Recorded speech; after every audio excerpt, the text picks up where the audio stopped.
Hey, it's Chris back with another of our video podcasty things about COVID-19, and in today's episode I want to talk about how to read the news less. Because a lot of us with anxiety tend to obsessively check the news and just read everything we can, go through all the news reports, go through Reddit, go through all the communities, go through Facebook, everything just to get as much information as possible.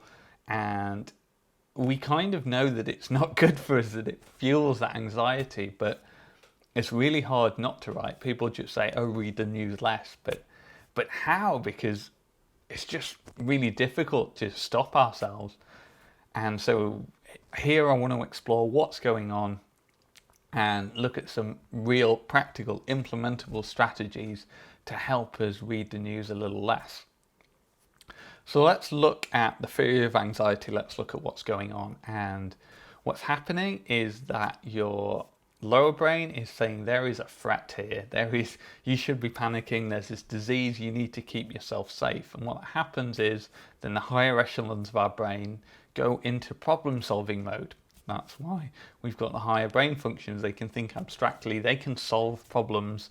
And so when our threat detection system goes off, they just go into problem solving mode. And we've probably got a bunch of meta beliefs here, right? That in order to make the best decisions, that we need as much information as possible, that it all needs to be up to date. We need to gather it all in, because the more we know, the better decision we'll be able to make. And the better decision we'll be able to make, that will keep us safe. And so that will satiate our threat detection system if we can show that we've got all the information, we've made the best decision. And so typically when this happens, we keep reading the news, we keep looking for new information so that we can make that better decision, and so we can keep increasing the quality of our decision, thinking that that will make our threat detection system turn off. But with anxiety, threat detection system just keeps firing. That's why it's anxiety, it just keeps going and going. So if you have these beliefs that even if they're subconscious, that you need all this information, you need to keep checking the news to keep you safe, then of course you're going to keep reading. Like that's not your brain being broken. That's just what a rational brain would do, given the axioms that reading all this information keeps you safe and lets you make better decisions, and that keeps you alive.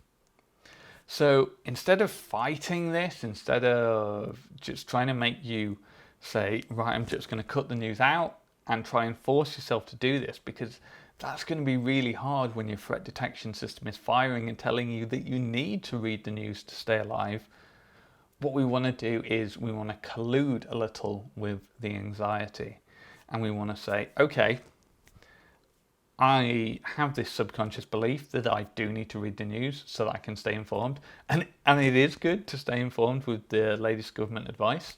Then how about we make a deal with our anxiety and we say, okay, need to read it, so I will make a deal with you and say we will stay informed, but we're only going to do it twice a day. So when we get up at 8 a.m. and when we finish work, say at 5 p.m, those are the 2 times a day we're going to check the news. And when we go there, we're going to look for practical information, the things we need to do to keep us safe. Has the social distancing policy changed? Is there anything new we need to do? And that's all we're going to look for. We're not going to look at any of the fluff, any of the panic coverage, any of the rolling live updates. We're just going to look for that information. We're going to spend 5-10 minutes looking at that. And then once we've got that information, the stuff that we need to keep us safe, then no more, we're going to turn it off. And we're not going to look again until the next of those 2 points. Doing this means that we're not fighting against these really deep subconscious beliefs that we need to stay informed, because we're allowing ourselves that specific time to stay informed and stay safe. At the same time, we're not allowing ourselves to endlessly trawl through hours of stuff that makes us feel really anxious. So if you are struggling to read the news less, make a deal with yourself, make a deal with your anxiety and say, right, I'm only going to read it these times for this specific purpose of staying informed for the stuff I need to do to keep myself and my family safe, and anything else I'm going to cut out. And try that rather than just trying to brute force your way over your anxiety, because that's really hard. Hopefully that's some use to you. If it is, then please hit subscribe. I'm making more of these COVID-19 little helper videos to help us all reduce our anxiety during this pandemic, and I will see you again soon.